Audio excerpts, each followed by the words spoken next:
तो मैं यही चाहती हूँ कि यदि कथा में, मेरी कथा से एक कथा में एक व्यक्ति ने भी अगर अपने अंदर कुछ सुधार किया तो मुझे ये संतोष होता है कि कम से कम एक व्यक्ति तो सुधरा, अर्थात एक व्यक्ति ने तो अपने आचरण में उतारा। और यदि एक ने भी नहीं उतारा, सब ऐसे तो फिर सब मामला बेकार। अब विचार कीजिए उनके अंदर कितना भाव आया होगा। पूरी सब तैयारियां हो गई, 1-1.5 महीने मात्र रह गया था और फिर उन्होंने मुझे निमंत्रण दिया शादी के लिए। बोले बहन जी आप आना, और बोले हमारी ऐसी ऐसी तैयारी थी। लेकिन जब हमने आपकी कथा को सुना तो बहन जी ना जाने क्यों हृदय के भाव अचानक से बदल गए। भाव आया कि क्या कर रहे हो तुम, एक ही तो बेटी है, ये भी नहीं कि दूसरी बेटी हो तो ये अवसर दोबारा मिल जाएगा। एक बेटी है। और बहन जी ने जब बताई दिया और हमको पता भी लग गया, उसके बाद भी यदि हमने ऐसा नहीं किया तो फिर कथा सुनने का कोई लाभ नहीं होगा। इसलिए हम बार बार एक ही बात कहते हैं, कथा कोई कहानी नहीं है माताओं। कथा सुनने के बाद में हृदय में उतारेंगे, हृदय के बाद में उतारने के बाद अंदर बैठकर मनन चिंतन करोगे और अपने आचरण में उसको उतारोगे, तब कथा फलदायी होगी। सुनकर के मैं प्रथम दिन से यही बात कहते हुए आई हूँ, सुनकर यहाँ से निकाल देने में कुछ मिलने वाला नहीं। और आप लोग हर वर्ष कथा कराते हैं, लमसम 7 वर्ष हो गई, 7वीं 8वीं वर्ष है आपको कथा कराते हुए। मैं तो कन्हैया से एक ही प्रार्थना करूंगी, आप जैसे गत वर्ष की भांति लगातार कथा कराते आ रहे हैं, एक ही प्रार्थना करूंगी, ठाकुर आपकी ऐसी ही मदद करते रहे, सहायता करते रहे, अपनी कृपा दृष्टि बनाए रखें, अपनी करुणा बरसाए रखें। आप ऐसे धर्म के कार्य पर चलते रहें, ऐसी भक्तिपूर्ण अनुष्ठान करते रहें आप लोग। बस यही ठाकुर जी से प्रार्थना है। पर कहना एक बात चाहूंगी कि कभी भी कथा कराएं। वैसे तो आप लोग कह रहे अच्छे हैं, क्योंकि आपके भाव से ही पता लगता है।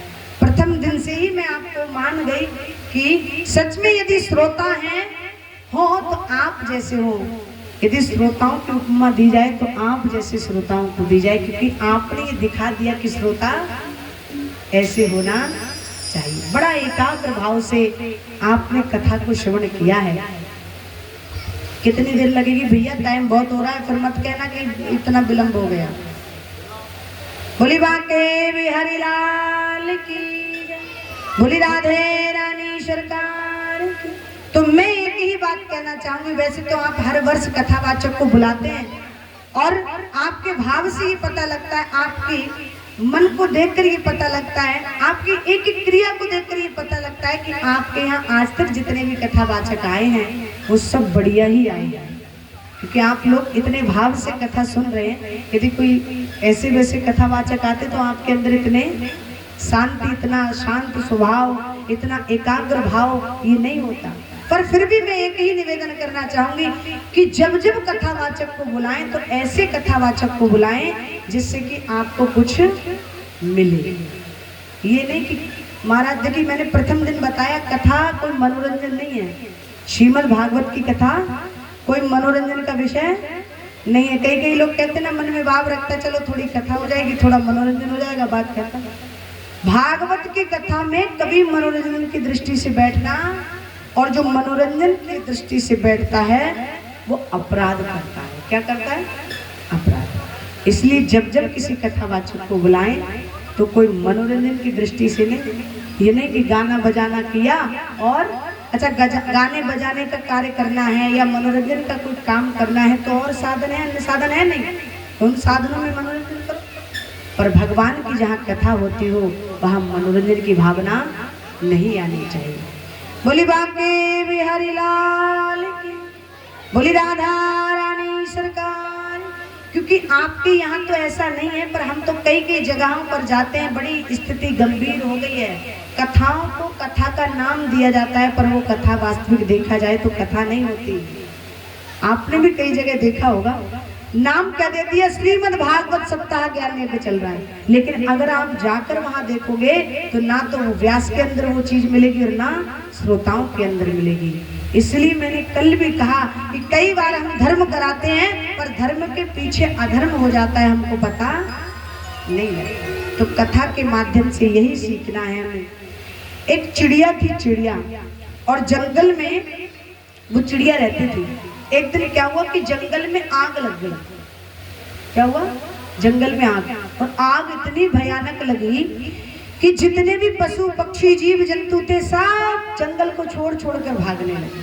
पर वो जो चिड़िया थी ना, जो चिड़िया जंगल में रहती, उसको इतना लगाव था उस जंगल से, इतना प्रेम था कि वो जंगल को छोड़कर नहीं गई। आग और बढ़ती गई और इस चिड़िया ने क्या किया, बराबर में देखा तो एक तालाब था, उस तालाब में जाती और चोंच भर पानी लेकर आती और उस अग्नि पर डालती और फिर चली जाती, फिर लाती, फिर डालती, फिर चली जाती।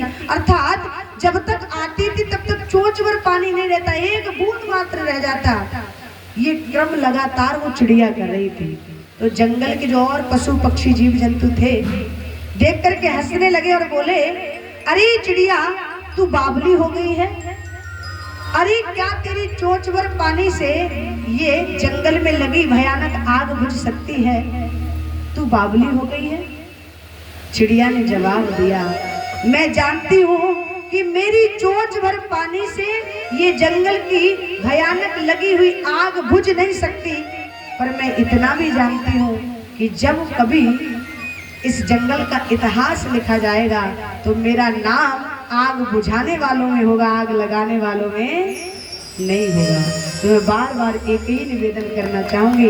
देखिए वैसे तो मैं इतनी बड़ी ज्ञानी नहीं, विद्वान नहीं, और मैंने प्रथम दिन भी बताया मेरी आयु ज़्यादा से ज़्यादा 23-24 वर्ष है, तो इतना अनुभव भी नहीं है मुझे कि मैं आपको यहाँ बैठकर किस प्रकार से समझा सकूं, कह सकूं। जैसी भी मेरे अंदर क्षमता रही, जो भी मैंने गुरुजनों से सीखा, जितना मेरे अंदर ज्ञान था, जितनी मेरे अंदर सामर्थ्य थी, मैंने आपको उस प्रकार से कथा कहने का, समझाने का प्रयास किया। पर कभी भी अगर बात चलेगी तो कहीं ना कहीं